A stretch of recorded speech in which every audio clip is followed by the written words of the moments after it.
Hey, Mark, welcome to the Quantum Health Connection podcast. We are so excited to have you with us. Oh, Thanks for being bless you. here. Thank you. No, Vanessa, my pleasure, my darling. Thank you for inviting me on. We've just obviously had quite a lengthy talk before we started recording. We thought we probably should record, but Yeah. I can already tell the energy here is amazing. So I'm so grateful to be here, and thank you for asking me to come on. Oh, yeah. I heard you on a podcast. We had her on, Sarah Thrive, and I Yeah. was like, I loved your energy. And I was like, and I don't ever, not that I don't like her podcast, it just doesn't really come up to my feed very often. And it was like Mm, kind of random, and nothing's ever random. So I was like, no. I actually clicked on it and I started listening, and I was like, I really like his energy. And I just immediately invited you on. So that's Oh, how bless I you. got to know you and your story a bit. And yeah, your energy is super, super spiritual, but knowledgeable at the same time. And I really jived with that. So it's Oh, cool. bless you. Thank you, my darling. Synchronicities at play here. Universe, Great Spirit, God, whatever word you want to use, all everything in divine order, right? 100%. Yeah. You're so multi-passionate, and we've already covered so many different areas in the 5 or 10 minutes we've been chatting before we hit record. And so, where have you been, Mark? What are all the different experiences you've had that led you to where you are now, like your hero's journey? Mm. What shaped you? Well, I love that you've used Hero's Journey because I actually say that on on my own podcast. I call it the Hero's Health Journey for the listeners. But okay, so 44 years condensed into a very short period of time. So I was born in the UK. I was very sick as a child. I had so when I was 9 weeks old, my mum nobody knew what was wrong with me. They thought I had an ear infection, and my mum didn't believe them. So she took me for a second or a third opinion. Found out that I had meningococcal septicemia, which is the worst kind of meningitis because it affects the lining of the brain. So thanks to my mum, I didn't die, so I'm here. But which I'm very grateful for. But it at that time in the 80s, they just pumped full of antibiotics. And so from that age up until probably 10, 11, 12 years old, I had every illness known to man. Like my mum's got a book like this of all the things that I had. I lost my sight, I lost my hearing for a bit, all those kind of things. And I think that was the beginning of this hero's journey, this hero's health journey, so to speak. Um, and when I was younger, I was very sporty. That was kind of my thing. So I was football, rugby, which is basically the version of American football, or vice versa, however you want to say it. Martial arts, swimming, running, like that was my thing. And I love basketball, all of it. Like I loved all of it. And then and bodybuilding. I got into bodybuilding when I was 13 because I was only like 5 foot, probably what, about 5'5", and I was only like 8 stone. So I was quite small for rugby, and all my friends were like closing up to like 5'10", and they were like double my size. So I was like, right, I need to get to the gym. And luckily, the guy who owned the gym local to me was at the time Mr. Britain and Mr. Europe. So he taught me what I needed to do, but he also allowed a 13-year-old into his gym, which he would never normally do, which I'm very grateful for. That got me loving that side of things. And then unfortunately, my PE teacher when I was at school, he did a static rugby tackle demonstration. And rather than just showing what to do, he actually pulled through, but he had his hands around my knees. So he pulled, and I just heard a Mm. pop and a click, and my kneecap was around the back of my leg. So this was when I was 15. So he tore the MCL, ACL, damaged the articulate cruciate ligament. Sorry, the articulate cartilage, the cruciate ligament, the patella tendon, scuffed the back of the kneecap, like did a proper job. So four surgeries on that one, and then many years kind of like having other kind of surgeries. I've had 8 surgeries so far, and I'm not planning on having any more. The recent one was about 14 weeks ago where I had my right arm rebuilt. So luckily peptides and quantum helped with that quite massively. So I've got full use of my arm back again in a very, very short space of time. Lived on my own from when I was 13. So my mum and my dad separated when I was quite young, and I didn't want to live with either one of them, and I stood my ground, and so I just lived on my own.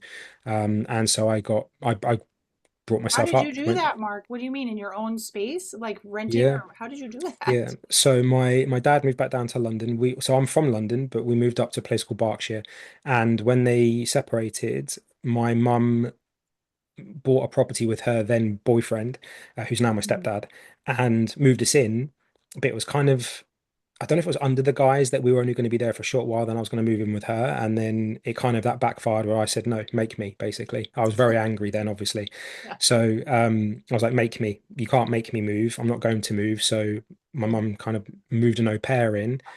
I kicked the au pair out, and then she moved another one in, and then kicked the au pair out, and eventually I moved two of my friends from the gym in, two big bodybuilder. Well, one was a big bodybuilder, and one was a big Mm. powerlifter. And I was like, well, I can't be any safer than with these guys. Like they can bench press trees. I'm like, I'll be fine. So yeah, so I lived on my own or with them for a little bit, and then when I was 16 or 17, I moved back down to London, Mm. started college. Didn't like college. And I then, at that time, I was very much into music and acting and things like that. And I got accepted into quite a few of the prestigious schools here. So I got accepted into RADA, Lambda, the Arts Educational School, and one other, I forget the name of it now. But literally, as I was about to make my decisions to which one I was going to go to, I got offered a record contract. So I was like, okay, I'll do that instead then. So I spent 4 and a bit years in the music industry, going up and down the country, singing in studios, recording, meeting some very, very famous people, What kind of having a really music? good time. So it was basically exactly the same time as when Coldplay started, and it was very similar to that kind of music. So it was all guitar based. So I can play guitar, piano, sing, and I can write. And we had another guitarist, a main singer, a drummer. So we were a proper band.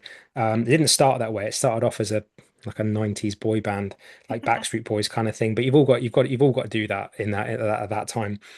And Yeah. then that just didn't go the way that I wanted it to go. And the other guys in the band started kind of believing, they started drinking their own Kool-Aid, so to speak. And so I left. I was like, right, this isn't going where I want to go. So I then moved to Spain. Well, I then went to Spain on holiday and ended up staying there for 5.5 years. Um, then moved back to the UK, lived with my dad for maybe about a couple of months, then moved to a place called Kent. Lived there for a little while, worked for Apple. So I was one of their mentorship and leadership development kind of coaches, I guess. So I taught their staff and I taught their senior directors, regional managers, regional kind of directors, all that stuff, basically how to be Apple. And that taught me a lot of things. Apple was an incredible, back then, like 2008, 2009, up to like 2011 or 12, Apple was a very cool company to work for. Um, Obviously, now we know they're like poisoning our minds with their smartphones and tied us into their network so we can't ever get off their devices anymore. Otherwise, nothing works. But still, that was a really good experience. Then me and my ex-fiance split up. I moved back to London, living at my dad's spare room. Um, had a couple of side jobs, ran a restaurant for a little while and all the rest of it. So I got my alcohol license, my barista license, and all that stuff, which was pretty cool. I generally believe everybody, when they're young, should be a waiter or waitress because it will teach you to be I humble. did that job for a long time. It's an Yep. incredibly hard job, working from Mhm. 9 in the morning until 11 o'clock at night, and you are non-stop. It is an incredible thing, and particularly like, you'll get people coming in, they'll order a pizza, and you put it down, they're like, "What's that?" So what you ordered? Yeah, but it's got meat on it. I'm a vegetarian. You ordered a pepperoni pizza. At what point did you not think pepperoni was meat? Like, I'm a little bit worried here. So you learn that obviously the customer's always right and all those things, and then I kind of got bored of all of that, and I was like, right, what do I love to do? I was like, well. I love education. So I like to coach people, help people, and I love fitness. So I did my personal training. And Mm. then I did that from 2000 and end of 2012 until lockdown. So I ran a very successful personal training business. I was a CrossFit coach as well, held CrossFit classes. I worked 75-hour weeks for like 6 years. Always had clients on waiting. Um, very successful business, but it almost killed me. I was getting up at 4:30 in the morning. I wouldn't get home until 10:30, quarter to 11 at night. Then I'd be eating food because I'm hungry because I haven't eaten all day. And Yep. then I'd be going to bed around midnight, which isn't great. And then waking Mm. up at 4:30 and doing that Monday to Sunday. So That's a good way to it, burn yourself out real quick. right. I looked great. Don't get me wrong. Like, because I was doing like 2.5 hours of training every day because Yeah. of CrossFit and stuff, But but it it's was, interesting to say I looked great, but then I was also, killing myself at the yeah, same time because I have the exactly. exact same kind of story as Exactly. well. So yeah. Yeah. And Mhm. luckily at that time when lockdown happened, that was actually a blessing for me because it made me stop. And then literally within like 2 weeks of lockdown, I entered a competition online for this new company called Glycanage. Actually, I think I've actually got one of the tests here. So that's Glycanage. Mm. So I don't know if you can see that. There you go. Yeah. So Mhm. basically what it measures is your IgGs in your body. So it's theoretically measuring the age of your immune system. And it's measuring glycan end products like the ends of the IgG. So basically, it tells you your biological age of your immune system. And I was 22 years older than what I should be. I was almost the same age as my mum was at that time. And Wow. so they were so worried, they called me up. The CEO called me, Oh, Nicolina and her COO, Cesare, they called me and said, right, we've got a problem. Like, we've never seen this before. Like, well, what are you doing? Jump on a call with us. I was like, okay. So jumped on a call with them. Um, and at that time, I was studying functional medicine with the Institute of Health. So I was learning functional diagnostics, stool testings, gut things, bloods, traditional Chinese medicine, homeopathy, all those really cool things. And they loved my energy. And this is right, come on as a consultant for us. We'll help you while you're helping us. I was like, okay, cool, great. And that kind of got me into this kind of field that I'm in now. And then I was like, right, well, I may as well roll this out for my own company. So I wasn't personal training anymore. So started doing functional blood tests for people, started building protocols for them. Then got into well, I was into peptides around 2015 because of CrossFit, like shoulders, back, knees, just waking up like an old man. So I was using BPC and TB500 and stuff just to basically function. And then thought, Yep. well, I like these things, like I'd like to get into them more. And then around that same time, no, it was actually after that, I started studying peptides with Dr. William Seeds at the SSRP. But at that time, they couldn't certify a non-practitioner. They can now, which is great because I'm just literally about to finish my 2025 cert with them. But at the time, they couldn't certify me because they'll let you're not a practitioner. I was like, okay, well, that was a lot of money for nothing. But I still got all the study, which was great. And then I became part of this Certified or not, company. you know the info, right? Exactly. And then I became part of this company, which is a company called ScienceBeat.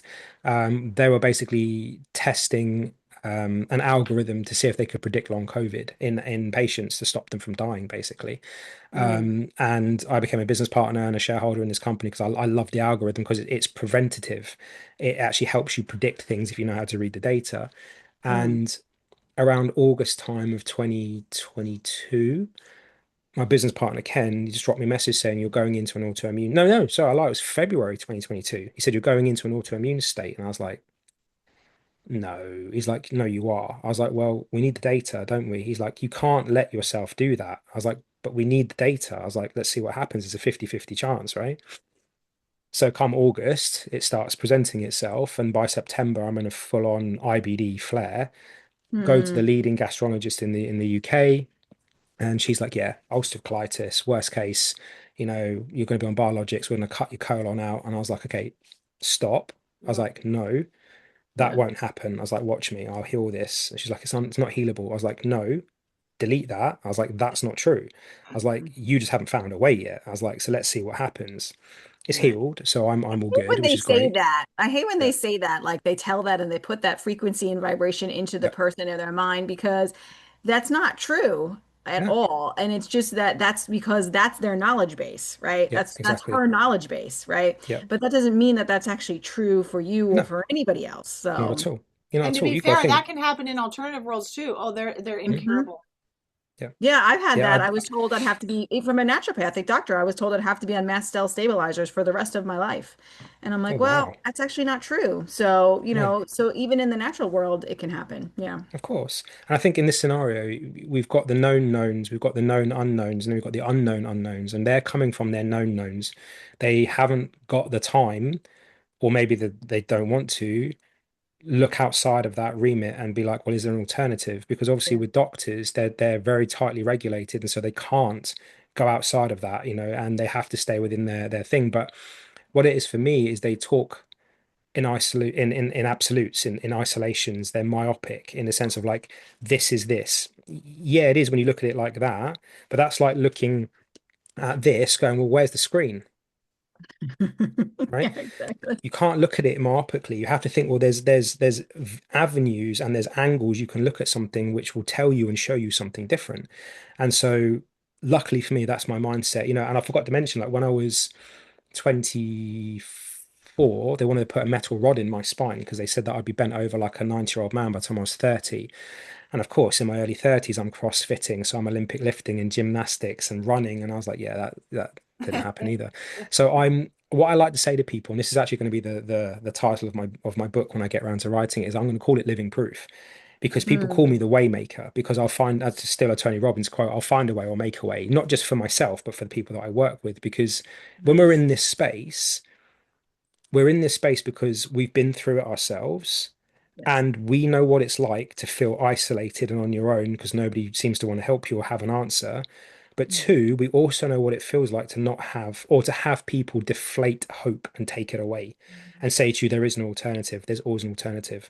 So I say, find a way, make a way, and bring hope back into people's life because, as you say, everything is energy. So if we think of like that white lab coat syndrome where a doctor will say to you, no, you're this and that. Well, people will believe that because it's an authority. Same way as they believe the government, they just assume that because it's the government's telling them the truth. When we're now seeing more and more since lockdown, that's not true either, because 90 odd percent of what they say is lies. It's not true. Maybe So, 99. and nobody has that critical thinking to say, well, is that true? But we're And question conditioned. it. We're Of conditioned course. not to question. That's what Of it is. course. True. Yeah. I mean, before COVID, myself, I was the one who just bought into all the things. I had no Yep. idea. That was my awakening. That, when Yep. I had taken those jabs and I was worse.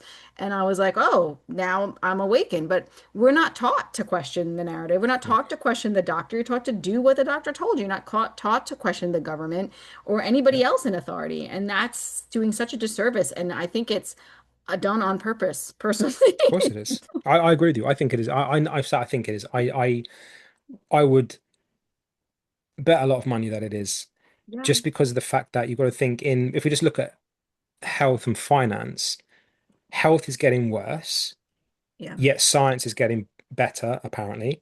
Does that make any sense? And the cost of living is going up, but yet there's still climate problems and there's still like all these other issues where you think like food supply and blah blah blah. Okay, well then stop importing and exporting. That will help the climate if that's true, because that's going to be a big thing. If I'm going to eat a steak, I'd like it to be from the UK, not from Argentina. Yeah. That's going to cut down on all of that. So a lot of the things that they say, I was saying this on a podcast the other day, like I've got a little map on my phone which shows like how much of the climate footprint the CO2 that we produce is. And Yeah. it's something like 0.000612%. It's so small, you have to zoom into the map to see this little white dot. The rest of it is from the world, like just generally the Earth itself. And when you look at like some of the other things that are going on, and you see like the ice caps are actually growing, well I saw then, that yesterday morning. right? There can't Yeah. be that much of a problem with the CO2 then if the ice caps are growing again. Like it just shows everything fluxes and everything goes in seasons, which ties in again to the whole quantum and circadian side of things and natural living and stuff. Like everything is. So I think a lot of, let's say, what we do is just to bring that hope, find a way, but also teach people to critically think. The only one who knows you is you. No one can know you better. It doesn't matter what test you do. The only one who knows you is you.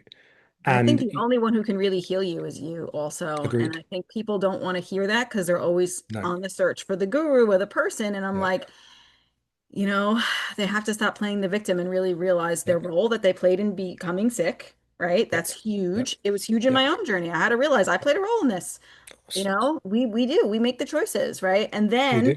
you have to tune in. And to me, I think the only way, not the only way, but the best way to tune into yourself is to tune into nature. And Yep. I'm sure that we'll all agree with that. I agree 100%. And I think I was having this conversation, who's it with Carrie Bennett, where I said, like, have you noticed that the more in touch with nature you become, the more outside you are, the easier it is to connect to source, universe, great spirit, God. Like Yep. that connection becomes incredibly strong, where you start getting insights and feelings and inspirations and guidance, if however you want to word it, without getting too woo for people. And then you start following that, and all of a sudden things start playing out a little bit differently because you're open to it, because Yeah. we're in this very much of a giving of yourself society where I have to do more, I have to be more, I have to have more, more, more, more, more, more.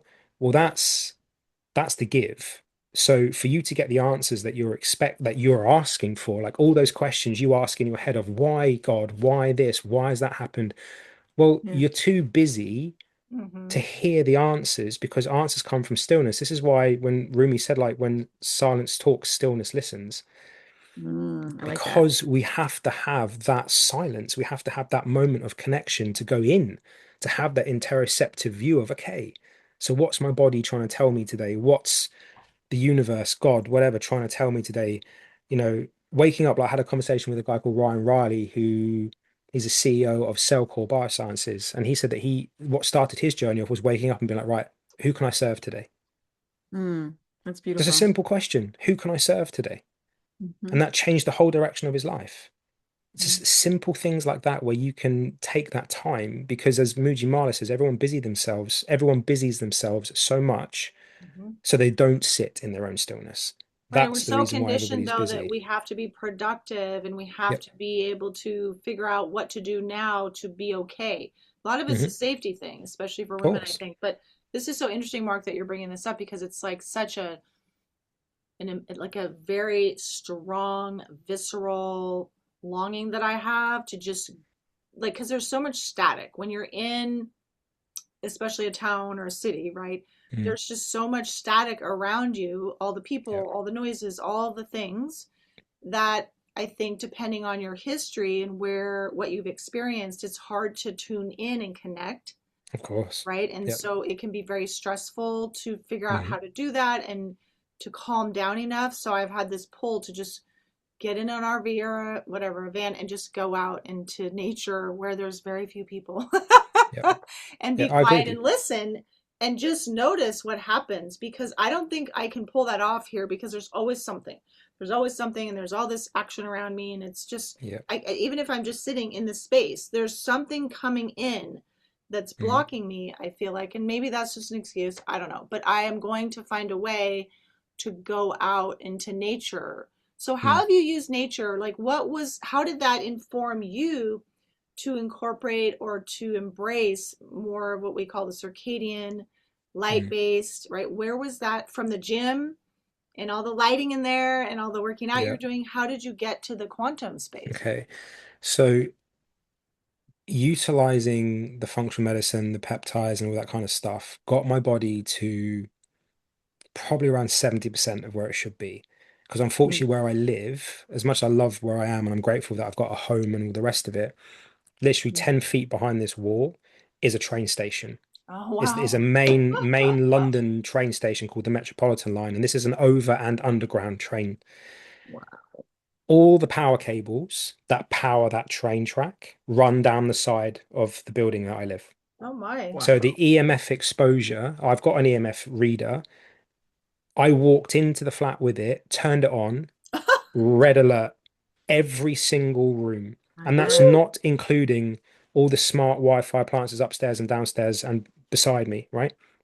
So I couldn't escape it. And this is why over time, 10 years, these things started to manifest because my body just couldn't function. My mitochondria were literally dying because they couldn't function properly. As we know, like we need the light signals, we need the right frequencies, we need the right, like even like the Schumann resonance, all those things. We need these, you know, Inputs. the body is voltage, healing is voltage. Like we know this from that book. Like we have to be in the right environments. And so I was like, right, I need to start looking into this a little bit more because I just don't feel like I'm 100% myself in the sense of like my body. Like I could go to the gym and do the same workout that I did 6 years prior. And granted, I was 6 years older, but I was still as fit. But I would take twice as long to recover. And I'm like, this doesn't seem right. Like nothing's changed other than the age, nothing had changed. And at that point, I was like, that doesn't make sense because I'm still fit as a butcher's dog, as we say in the UK. Like I can still just go off and run a marathon without like warming up for it. Why is Mm. this happening? And so I just started searching online, like because at that time the autoimmune was I had like a 10-month flare. It was very long and it was horrible. Like I was literally tied to my bathroom. I couldn't go anywhere. Wow. Even stepping outside, I'd get this anxiety that I wouldn't because you get with IBD, you get this, well, with colitis, Crohn's is different because you get constipation, but with colitis, you get urgency. It's like having the worst traveler's diarrhea in the world, but you cannot stop it. Like there's no, you can't squeeze hard enough to stop Ooh. it. It's just not going to happen. So anytime I step outside, my body would go, "Oh my God, no!" And I'd have to come back in again. So I had Mm. time. So I was like, right, I need to find something here. So I was just YouTubing like IBD, colitis, blah, blah, blah. And I came across this podcast by a doctor who had this guy called Jack Kruse on. And I was like, never heard of this guy. Listened to him, and I was like, okay, that all makes sense. I need to listen to more. So I then found his Vermont talks, listened to all of those, signed up to his group, started reading through all of his blogs from the beginning. And for anyone that's never read Jack Kruse's blogs, it will take you about 18 hours to read one blog, and then it will take you another 2 days to understand it. It's very complicated. And I was like, right, I'm just going to see what I can do here. Like, let's make the complicated simple and just do what he's saying here. So sunrise. Since that moment, I have not missed a sunrise, not one. Other than when I've traveled, obviously, on planes, I've missed a sunrise then, but I've got the sunrise as soon as I possibly could. Right. Grounding, light, water, magnetism, all these things, like the structured water bottles, all that kind of stuff, filtering the water properly. All my taps have all got filters, so I don't get any of the chemicals from the water. All my food is seasonal. Everything other than right this moment is circadian lighting, blue light blocking glasses. Like I said to you guys before, like my Christmas tree has red lights on it. So when I get off this podcast, I'll turn those white lights off and it'll just be red. Same with this light here, but that's a bio light, so it's actually okay for the moment. But I started placing all these things in, obviously not all in one go. Sunrise and grounding was the first thing. I already had a pair of blue light blocking glasses because I'd been biohacking from when I was from like 2016. So I had a red light panel, I had the blue light blocking glasses. Um, Grounding barefoot or touching a tree in the morning, just getting that sunrise light. Then after about a week, I was like, right, I'm gonna start doing the UVA as well. So I'd go out and go for like a 10-minute walk in the UVA with as much skin exposed as possible. That skin in the game. And just built that into my daily routine. And I was like, right, these are like non-negotiables now. So I'll get 10 minutes in the morning because that's all I could do at that time. And I was like, I'll do 10 minutes of UVA because that's all I could do. And then I'll make sure that I can at least see the sun set from my window if I open the window up, or go outside and see it. And then at night, the second it's like proper dark, not like sunset, but actual darkness, like nightfall. All the Mm. lights are off, candles or whatever on, red light glasses, all the rest of it. And I started implementing all of these things in. And I've been a meditator for a very long time, to get back to your original question. Since I was 13, I've been meditating. So I've been meditating for a very long time. So for me to get into meditative state isn't that difficult. However, I just noted as I got older, because there's more chatter, it just took me longer. And I just noticed the more I was outside, like I'd go to my local park where we've got loads of trees and forests, and I'd just wander off the path, find a fallen tree, and just feet on the ground, like bare feet, just sit there. No headphones. My phone was either with me but off, or not with me at all. And I would just sit, nothing to Mm. do. I would just watch. That's all I would do. And I could still see the path from where I was. I could still see like deer and squirrels and all those other types of things. And I could just feel my body just decompressing. Like my nervous system felt like was so tight that it was really struggling to undo. And eventually, probably after about a month, if I'm brutally honest, maybe a bit longer, it just started to decompress and undo. And I noticed my HRV and my resting heart rate started changing. So where before the autoimmune and those other types of things, my HRV was like 120, my resting heart rate was 40, feeling very fit and healthy. During the autoimmune, it literally switched, like 80 resting heart rate, 40 HRV, like central nervous system's like just debunked, that's not functioning at all. It started shifting again.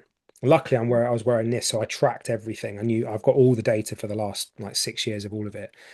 And it just started really making a difference. And I noted that with that as well, not only was my meditations deeper, I could get answers. I'd actually get answers. And when you do this for long enough, you understand the difference between you talking in your head and the stupid stuff the brain comes up with when you're meditating, like I don't know, like a bunny rabbit driving a Grand Prix car or something, where you're just like, why am I thinking that? All of a sudden, I've got a different energy. And it doesn't feel like it's in here. It feels it's outside of my head, but I'm hearing it. Mm. And I'd get stronger feelings about things. Like I'd get an intuition. Like I'd go to do something, and I'd go, I don't want to do that right now. No, I'm not going to do that right now. And then I might turn. Next thing I know, the thing I was about to do is falling off the shelf, and it probably would have landed on me or something. Like simple things like that. Or I might be driving, and all of a sudden, if I should be turning left to go that way, I'd be guided that way, and I'd be like, why am I going this way? And I'd go that way, and I'd see a mate, and I'd be like, oh my God, I haven't seen him for like 2 years. Wow. These things started happening, and I was like, right, divine guidance here. Like I'm just going to let this happen, and that's kind of how it's all started to unfold. Is just being where I need to be. And it's only something that I've kind of put a terminology to very, very recently. I was actually talking to my business mentor about this the other week. And he's like, what do you call this mindset then that you've kind of started, you've been using and kind of fine tuning? And I'm like, it's the act as if mindset. And he loved it so much, he's built it into his 9-figure system that he has, which he teaches other people, other CEOs and stuff. So the act as if is, we've heard fake it till you make it. It's not that. Act as if, we were discussing this before we started. Your environment matters the same way that the 5 people you surround yourself with matter, what you listen to matters because it programs you. Your environment Mm. matters. I noticed this shift when I bought myself a new car. It was a much flashier car than I'd had previously. Driving it made me feel very, very different. All of a sudden, I start signing up clients who are paying me a lot more money than what clients were paying me before. Mm. The shift was the car. We were talking about me moving out of here because I've been here for 10 years because I want to move somewhere which fits who I am now.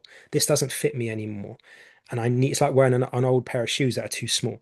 I need them to be bigger and more comfortable, and they need to look how I think that I look now, or I want to look now. Like the version of me that I know I am needs to dress, look, live, eat, think, and do things in a certain way. So let's put this into a context, and we can use I don't know, like fat loss as an example. If you've got weight to lose, stop and think to yourself, okay, the version of me that is already that weight that I want to be, Yep. what do they do? How do they think? How do Mm. they sleep? How do they eat? How do they move? Who do they talk to? What do they listen to? What do they wear? Act as if you are that person already. I love When that. you do, you are sending that vibration out to the universe. And we all know now the ether exists, thankfully. So you are Mhm. sending this vibration out to the universe saying, I am this person. So bring to me the things that this person deserves, the things that this person needs, the people, the places, the experiences, the thoughts, whatever it is, bring Mhm. it to me. Mhm. That's the law of manifestation. People get it totally wrong. They just think they have to walk around going, I'm a millionaire, I'm a millionaire, I'm a millionaire, I'm a millionaire. Yeah, but your brain's going, no, you're not.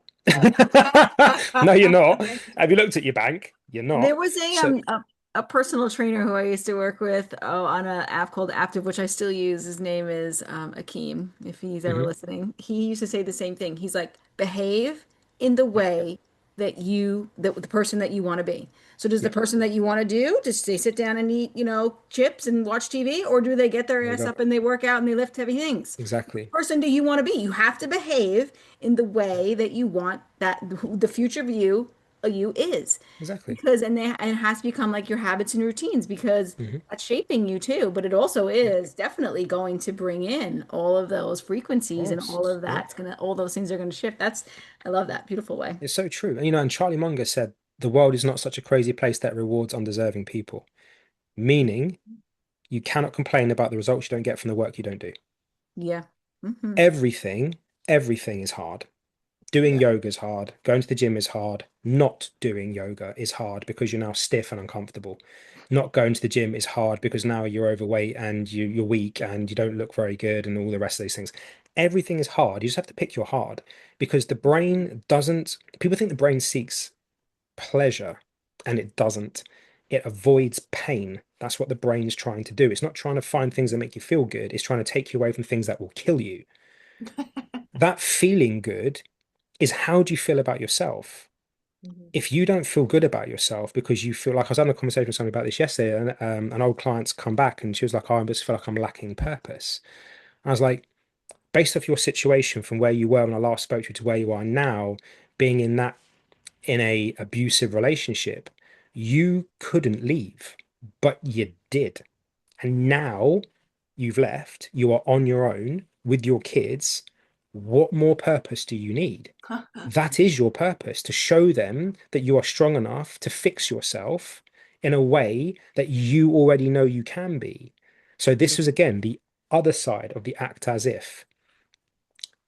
Everything that happens in every single moment is exactly what is meant to happen. So, you might, as they say, we plan, God laughs. You might have an itinerary of what you want to do that day. God, the universe, Great Spirit, has a completely different idea because in its infinite wisdom, it can see past, present, future, and beyond. So it's guiding you where you need to be. So rather than getting upset, like I do the logistics for a lot of for my companies, I might be like, oh my God, I've got like 30 orders to send out, but yet I'm stuck on the phone trying to sort something out. Or my printer stops printing and I can't get it to work. Okay. Well, I'm not sending orders out today, then am I? Because I'm supposed to be doing something else. Okay, cool. Great Spirit, not meant to be sending out orders. Guide me where I'm supposed to be. What am I supposed to be Mm. doing right now? Act as if the thing that you are doing is the thing you're supposed to be doing, because if it wasn't, you wouldn't be. Mhm. So don't Mhm. fight against that, because that is power versus force. The Yes. unstoppable object and the immovable object, they nothing happens. So Mhm. bend and Force flex like the uses. bamboo. As Aristotle would say, you have to adjust your sails for the winds of the day. Like, you might have a plan.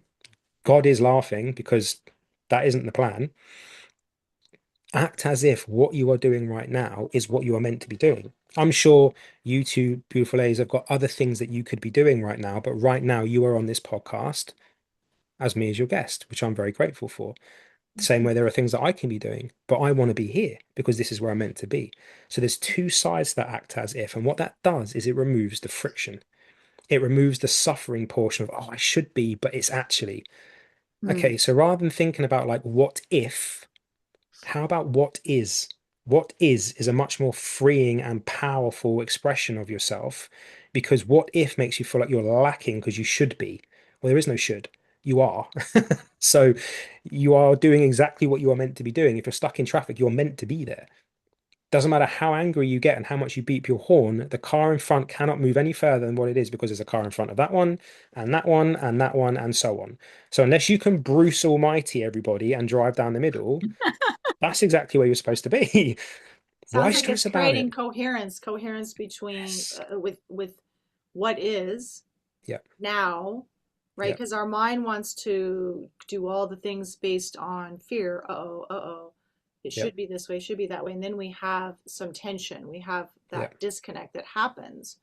So is it just acceptance, or how do you help people to embrace this idea of being with what is now and Hmm. the understanding, or maybe it's more about discernment of Hmm. how Mm. they're being guided, because that's what I Yeah. think I hear you saying. Is that right, Mark? Like, I'm being guided, I'm being in, somehow I'm getting the information about what is, Yeah. that this is okay for me right now, because we want Yeah. to put up resistance, like, no, it should be this, or no, it should be that. Yeah. It's Mhm. because we think we're in control. We're not. We never have been. There is nothing that you can control outside of how you think and that control and how you feel, and that controls everything else. So Mm. how you think means you get to choose what you say, what you don't say, how you feel controls who you love, who you don't love, what you Mhm. eat, what you don't eat, where you go, where you don't go in that regard. But ultimately, everywhere you go, there you are. Like, Mhm. that's it. Like, you can't change that. Like, I can't look outside and be like, oh, it's dark. That's really annoying. I want it to still be light at this time of night. Well, it isn't. Like, what can I do about it? Like, I'm seeing how it's nice and bright there, but it's dark here. Yeah. Well, it is dark. What can I do about it? Nothing. Thing. It's a bit like, Andrew Tate says, if you go outside and it's raining and you get wet, it's your fault. You should have taken an umbrella. It's true. You have control over those things in that regard. I think Yeah. Viktor Frankl summed it up with his great quote that between stimulus and response, there was a space. In that space is your power to choose your response, not reaction, but response. And in your response lies your growth and your freedom. Yes. That's the key to understand is everything that you are experiencing is based upon your response. You are the universe in a body to Mm. experience and respond. Everything is a give and a take. Everything's an ebb and a flow. Everything, as my old spiritual teacher used to say to me, everything is breathing in and everything is breathing out. Everything Mhm. is contract and expand. If you look Yes. at the waves and all those things, everything is right. Hmm. Everything in the universe exists in duality. So there's always an up and a down, a left and a right, a back and a forward, night and day. Hmm.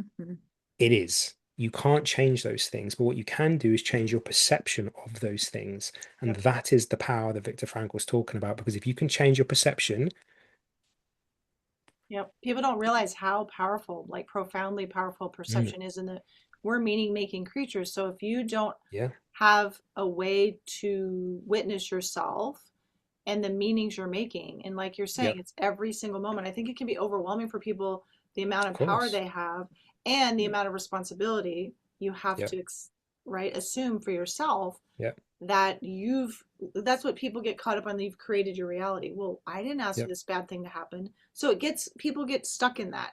But what Mm, you're saying is it's more about being able to see what's going on around you, and then what is it that's happening inside and the meaning you're yeah, making out of that, yeah. because that is how you're going to then be able to know what it is Hmm. you need to do next. Is that right? Exactly, exactly. So I'll give a really good example. So at the end of July, I was at the gym.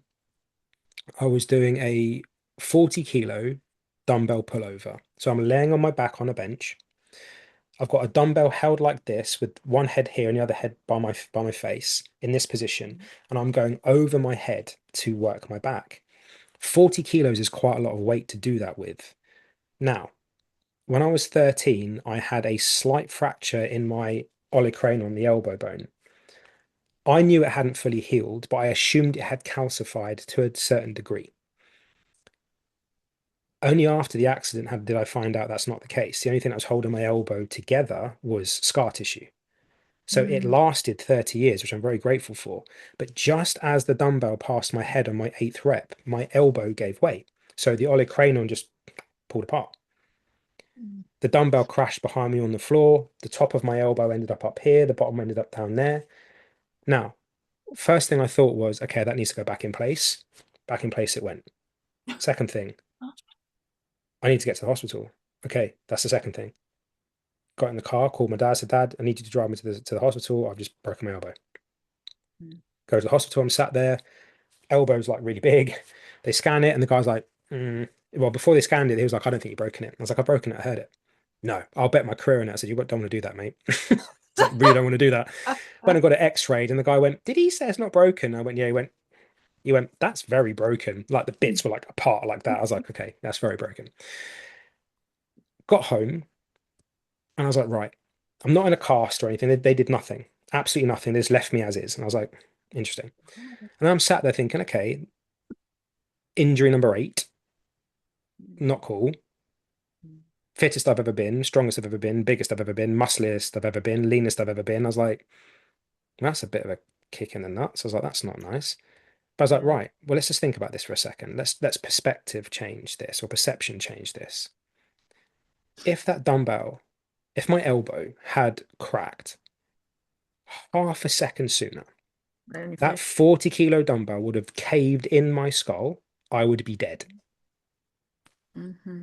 Yeah. Okay, It's a well, good that changes reframe. This is things the because, reframe that changes the whole picture. Yeah. right? Because I'm I still wasn't here. I thinking still that when get you to said enjoy that, life. because Yeah, it's dangerous, that yeah, move sometimes. It right. back, no wait. So at that moment, I was like, right, okay, I have a 50-50 choice. I can either be extremely positive about this healing journey that I'm about to go on because it's going to teach me things that I obviously don't know yet, and an Yep. experience that I don't know yet because they ended up putting wires in my elbow to draw it all back together again. And I now get to rehab my upper body again for third time. I've done my lower body 4 times, so my upper body's 3 times. Let's get a little bit of balance. No, more than that actually. 5 and 3. So rebuilt, rebuilt, rebuilt, knee and foot.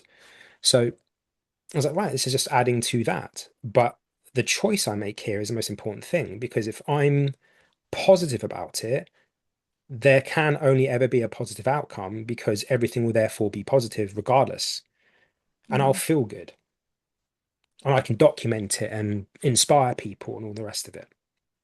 Or I can feel really negative about it and be moody and be like, oh my God, it's not fair. Rah, rah, rah. Yeah, okay, no, it's not fair. But it happened. And me sitting here like a 12-year-old child going, it's not fair. He got picked first. He's never had an injury. Yeah, okay. One of my mates has never had an injury. I'm happy for him because I wouldn't wish it upon anybody, but I have.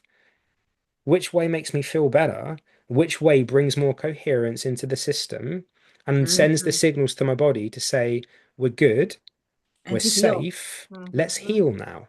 And Exactly. Hmm. let's heal this quickly because it's a bit of an inconvenience, Hmm. right? So, as you were saying, the perceptive switch, just by being aware, it's the awareness, and then having that moment to sit back and, as you say, be the witness to Mm. what's actually happening. Because you, me, everybody, we get to, as Michael Singer says, we get to pick our moment. Where we put our focus is the moment. Right now, there's things either side of us and behind us which we're not focusing on. So they are not moments. But the second you change your angle of view, that's now your moment. Right now, Saturn has rings. There's a potentially weird comet alien spaceship thing flying through our solar system. But unless you bring your attention to it and make it your moment, you do not think about it. Same as when you wear shoes. You are not walking all day long going, I'm wearing shoes, I'm wearing shoes, I'm wearing shoes, I'm wearing shoes, because that would get really annoying. So your brain can filter it out. So pick the moment. That's the power. That's the power that we're talking about. We get to pick what we focus on, what our moment is. And what And you then focus when on you grows. exactly, because what It's you like aim at what determines what you see, right? yeah. Hmm. So Yeah. important. So Yep. that way, then people say, oh, if I'm, I don't know, like when I go for a walk or when I iron or when I wash the dishes, I get in this really weird flow. Yeah, because you picked your moment. You Hmm. picked it and you are fully in it. It's only when you're not fully in that moment that it becomes an arduous task. If Yeah. everything is a moment that you pick, everything becomes flow, like what Michek Mihai talks about. So all becomes that art of flow. Like find your flow with everything, because everything, as we talk about quantumly, is flow. Hmm. Frequencies flow, vibration Reminds is me of the flow. Fibonacci sequence. Yes, Yeah. exactly. Hmm. Everything is flow. And was it, I think I've got it on my Hmm. wall here. What Lao Tzu says, stay at the center of the circle and let all things take their course. Wow, I like that. Yeah. Mm-hmm. Right? And that is how you bring coherence into your system and to get that balance, because that's what the body's trying to do. It's trying to keep balance. And Hmm. unfortunately, we live in a world of extremes where we're either side all the Yes. time. We're either CrossFit 5 hours a day, every single day, or we're Or sloth on nothing. the sofa, Or Netflix and right? chill. Yeah, we do. We live in this state of like such extremes, right? In Mm. the pendulum, we're always swinging that pendulum to one way or the other. And I can see that Yep. in my own life as well. Like Oh, we all do it. balance is really like where it's at. And, Mm.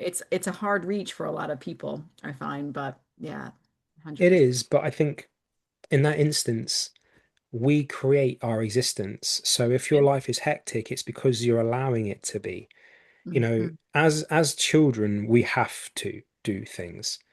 Yeah. As adults, we get to choose to do Yeah. We things. have the autonomy. Somebody will say to me, oh, but I have to go to work. No, you don't. Yeah, I know. I used to argue that with my clients. Well, I have to do this and I have to do that. No, you don't have to get up out of bed in the morning. No. Oh, I guess you're right. You did that with Everything. me like a couple of weeks ago or a month ago. It was Did great. I I? loved Oh, it. I've done that to Vanessa. See, Yeah, but she's right. She's right. Yeah, We it's need true. friends like that to like get us out of that space sometimes. Like, oh Yeah, yeah, no, I don't. I'm choosing that. yeah, Yeah. exactly. We choose the world that we see. Yeah. And when that again comes down to that power, we pick the moment, we pick what we see, we pick how we feel about these things. That's our power. Hmm. Yeah. And when you realize you have control over that, all of a sudden everything seems a little bit easier. Okay, so it might not be matching what you want, but at this very moment, or what you need, or what you feel you deserve, but it will, because manifestation takes time. You can't just expect a house to be conjured out of nowhere for you to live in because you deserve it. Okay, but maybe if you put the work in and show the universe, God, or Great Spirit that you do deserve it, give it time, it will manifest. Manifestation isn't instantaneous, it No. takes time. And realizing that, where's the rush, Well, Yeah, I right. right? It's love it. all an Where experience. It's all a Mm, process. You have to plant the seeds and then you have to water the garden and you have exactly. to show up, right? And so this reminds me of an idea that I had recently called because it's about what is our humanity and what's the Mm. interface between our humanity and divinity and all the energies and so forth Oh, and how do cool. right how do we weave all this together and there's Mm, this approach called deliberate practice where I don't know a lot yeah. about it I just glanced at it where you pick a skill and then you like really do a deep dive and you you're going to master this skill, and they, you have a mentor, and it's just this really involved process. And I thought, why don't we practice deliberate humanity? And Yep. how do we honor and cultivate our capacity for expansion and goodness and all of Mhm. this kind of stuff. And this reminds me of or I think back to what you were talking about off camera about community, because I do believe Mhm. we're communal. We And are. like Vanessa said, maybe women need a lot more of that, and men Hmm. are able to go off and do, solo things, Yep. whatever.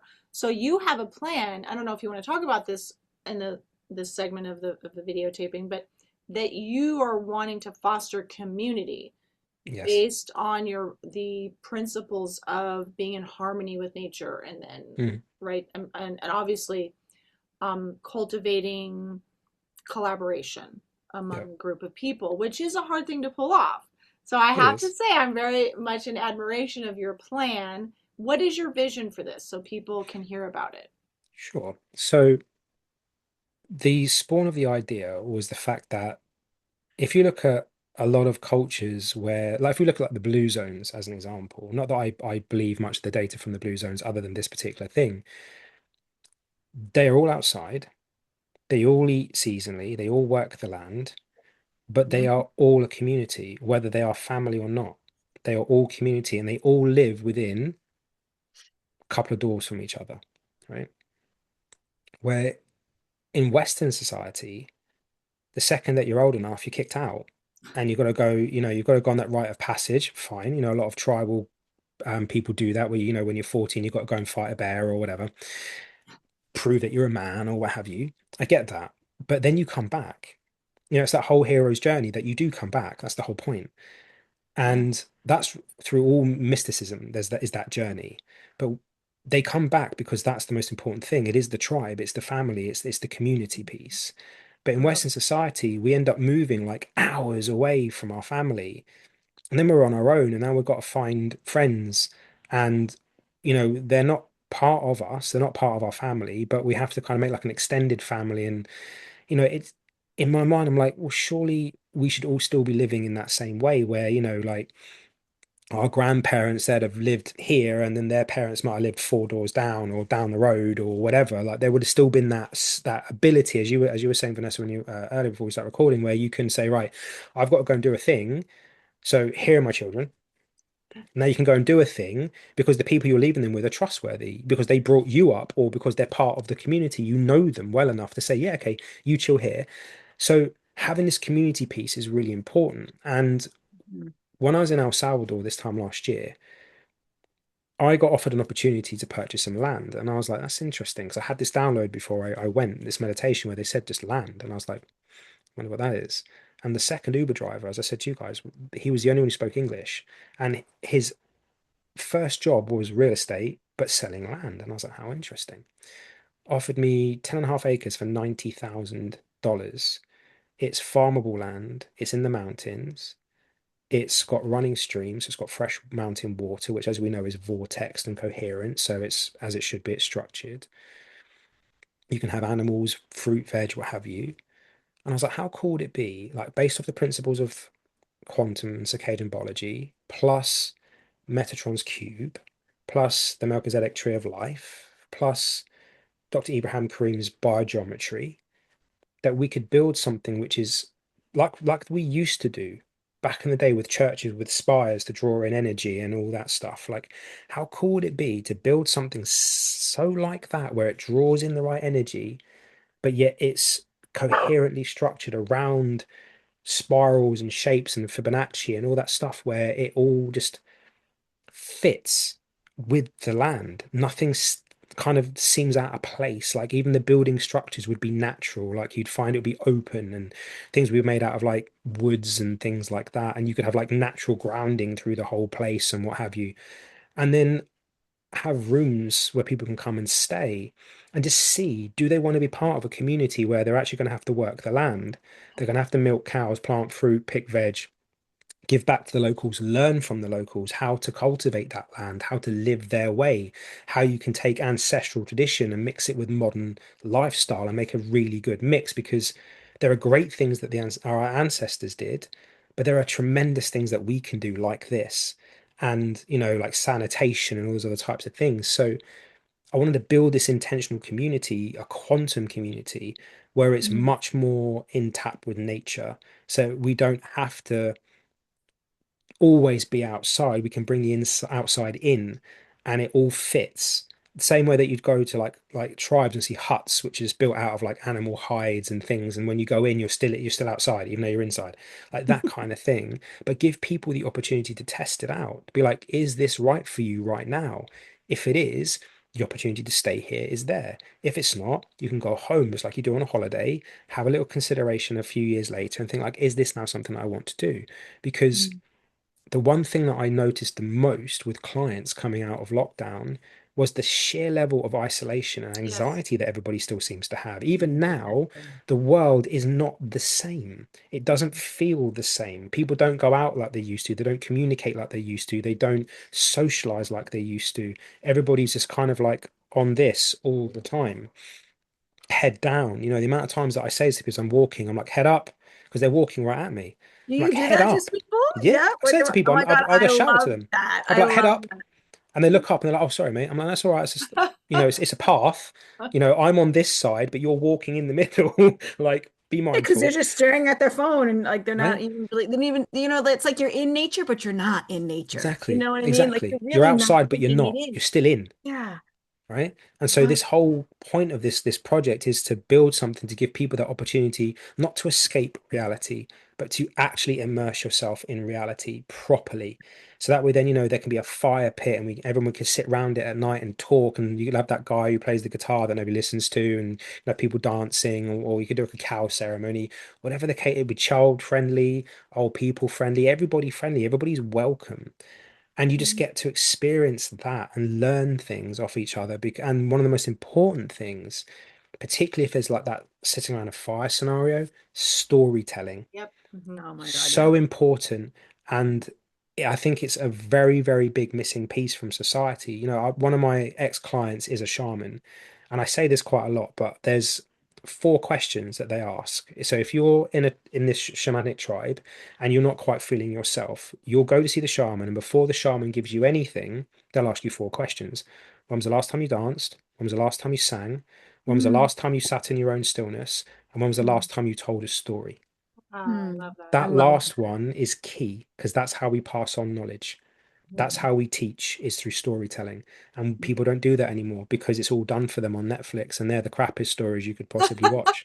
They're awful, like absolutely bloody awful. I'd rather read a book, Mhm. Mhm. genuinely, because I just think it's all much of the same. It's just violence, violence, violence, bit of a plot, violence. And it's like, oh, this is boring. Mhm.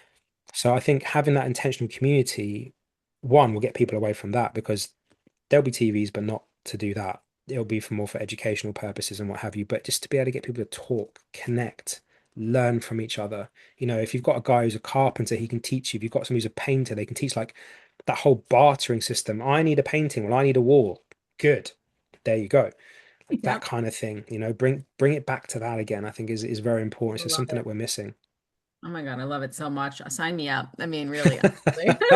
Like when this vision comes to fruition, I will definitely want to Oh, it go. And will. even if I can't live there, I will definitely take a vacation and just enjoy Yeah. it because that sounds absolutely amazing. And one of the things that my family does is we have an RV and we travel a lot and we do camping. Love that. And I love it for so many reasons. There are things about it that, of course, are not quantum friendly, right? An RV is not Of super quantum course. friendly, but we spend a lot of time outside in nature and they get to see the world and they get to see national parks and things, right?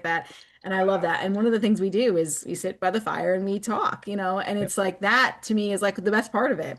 Yep. Yeah, we get a couple mosquito bites and whatnot, but it's fine. Like, it's fun and we enjoy it. And just, I love that part of it. So and I love that whole bartering system and just being in the land and having the outside, inside. There was just so many things that you said that were just so yummy Mm. and I just loved it. So, yes. Oh, bless you. Thank you. Well, it's definitely something that's going to be happening. As I said, I've had to put it on hold for the moment, but we're in that point now where we need investors. So it's not going to be cheap to do. But luckily, one of my friends is an architect, so he only uses sacred geometry. So we can use him to build it and what have you. And then the whole goal is to then not franchise it. I don't want to franchise it because it cheapens things. I would then want to, there's a place in Mexico which is very similar that my friend Rudy lives. It can be built there. Then maybe Mhm. find somewhere Are in, you talking about Viva Rays? yeah, yeah, yeah, yeah. Yeah, Yep. so he knows a place in Mexico where it can be built, and then maybe somewhere in Italy it could be built, or wherever. Like it can be a global thing where you just allow people that space to be able to, they don't always necessarily have to do like for me to go to El Salvador is like 22 hours. So it's a long way for me to go. Where for you guys it's like a 3 hour flight, 4 hour flight. So, have somewhere like that, but more local for Europeans, and then have it in like the south for Australians and Indonesia and places like that. Like have them in different parts so that way Mm. then it's accessible to everybody. And if there's like a membership or a way of doing it, you could trade so you can go to different places. And rather than going to like a resort when you go on holiday, you can come here and experience that. Because I'm not saying you're That's the way tied I to it and you can't go to the beach and chill and do all the rest of those things and eat at a restaurant. You can do all of those things. It just gives you somewhere where when you come back, it's natural, it's safe, it's friendly, it's circadianly friendly and all these other types of things. It just gives you that option. It's just something different to do. It's So that's fantastic. the whole plan behind it all. Thank you Wow. for sharing. Yeah. It's No, so my pleasure. amazing. I'm so excited. Keep us Thank you. posted. I will For sure. definitely. We'll have Listen, I'm you going to back add you to the when list. I'm adding you to the list. when it's all up and Thank running. you. We'll have you Thank back you. on and we'll share Yeah, more. We could do absolutely. it once it's done. Come down. We'll shoot a podcast there. Yeah, Okay. there Ooh, you So go. we'll that'd do be it in amazing. person. That'd be That's the amazing. way to do it. Oh my goodness, yeah. Definitely, That'd be Let's great. definitely. do it. Let's Well, do we it. want to be respectful of your time, Mark, because I know it's getting late where you are. It is. It is. But Sure. thank you. I appreciate that. I appreciate that. And thank you so much for having me. This has been amazing. Yeah, yeah. Please tell people where they can find you about your work, anything you want to share last minute, any tips, any other last things you want to say. Oh, bless you. Thank you. Okay, so the best place to find me would be Instagram. I'm just Mark Dini official. So Mark and then Dini, like Houdini. Um, I have my own podcast called the Decentralized Health Podcast. I would love to have you ladies on as guests as a thank you for having me on yours. So we'll book that in for sure. I have my own peptide company, which is called, at the moment, it's called Rhythm Peptides. It will be being changed probably sometime this week to biorhythmlabs.com. I have to remove the peptide name because it's becoming a little bit more difficult for me with that name there. So rhythmpeptides.com for now, but it will be biorhythmlabs.com sometime this week. I have a red light company called rhythmredlight.com. Well, it's actually called Rhythm Red Light, but it's rhythmredlight.com. And I do presentations, I go to places and give speeches on quantum. I'm going to some place in London, some five-star place to do a panel on quantum and peptides and stuff like that. So I do all those things, and I also take on clients. So when people want to kind of get their bloods tested and have them looked at from a functional perspective, integrate the quantum, the circadian stuff, integrate supplementation in the right way, peptides in the right way, that is what I do as well. So people can reach out to me for that too. Wow. Oh, Very wonderful. impressive. Oh, You yeah. provide so many beautiful things to the world. Thank you so much, Mark. Yes. Thank you, my darling. That is the mission. That is the purpose, right? And that's what it is. We don't find our purpose, we create it, and that's what mine is. Mhm. Oh, thank you so much for coming on. We really My appreciate pleasure, it. ladies. Thank you so much for having me.